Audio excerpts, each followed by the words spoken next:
As células são as menores unidades de vida de um organismo. Todas as células têm três coisas em comum, independente do tipo de célula que é.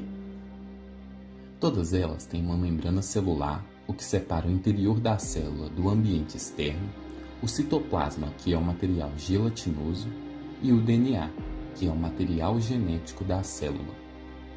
As células são divididas em duas categorias. A primeira categoria são as células eucarióticas. Elas têm organelas, que incluem o núcleo e outras partes especiais. As células eucarióticas são células mais avançadas e complexas, sendo encontradas em plantas e animais. A segunda categoria são células procarióticas. Elas não têm núcleo nem organelas envolvidas por membrana.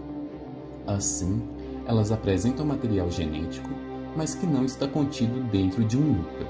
As células procarióticas são sempre organismos unicelulares, tais como as bactérias. Então, o que são organelas? Organela significa pequeno órgão. Organela são as partes específicas de uma célula que têm tarefas exclusivas para executar. Vamos começar com o núcleo, o centro de controle da célula. O núcleo contém DNA, ou material genético. O DNA dita o que a célula vai fazer e como ela vai fazer. A cromatina é o emaranhado onde o DNA se encontra espalhado, encontrado no interior da membrana nuclear. Quando uma célula está preparada para dividir, o DNA se condensa em estruturas conhecidas como cromossomos. No núcleo também existe o nucleolo, que é uma estrutura onde os ribossomos são feitos. Depois dos ribossomos deixarem o núcleo, eles terão a importante tarefa de sintetizar ou fazer proteínas. Do lado de fora do núcleo, os ribossomos e os restos das organelas flutuam no citoplasma, que é uma substância gelatinosa. Os ribossomos podem passear livremente dentro do citoplasma ou anexar ao retículo endoplasmático, às vezes abreviado como RE. Existem dois tipos de retículo endoplasmático. Retículo endoplasmático rugoso ou granular é aquele que contém ribossomos ligados a ele. E o retículo endoplasmático liso ou agranular não contém ribossomos. O retículo endoplasmático possui uma membrana fechada que permite o transporte de materiais, tais como as proteínas sintetizadas pelos ribossomos. As proteínas e outros materiais emergem do retículo endoplasmático em pequenas vesículas, que o aparelho de Golgi, às vezes chamado de complexo de Golgi, vai receber. As proteínas movem-se dentro do complexo de Golgi, onde elas serão modificadas em formas que a célula pode usar. O aparelho de Golgi faz isso alterando a estrutura das proteínas em formas utilizáveis ou adicionando outros materiais, tais como lipídios ou carboidratos. Vacúolos são estruturas em forma de vesículas que armazenam diferentes materiais. Aqui nessa célula vegetal, o vacúolo central armazena água. Voltando à célula animal, você vai ver uma organela chamada lisossomo.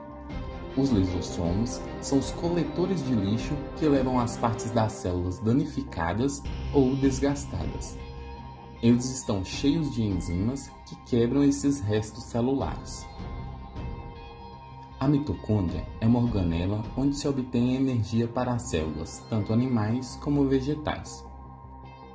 Durante o processo chamado respiração celular, as mitocôndrias fazem moléculas de ATP que fornecem energia para todas as atividades da célula.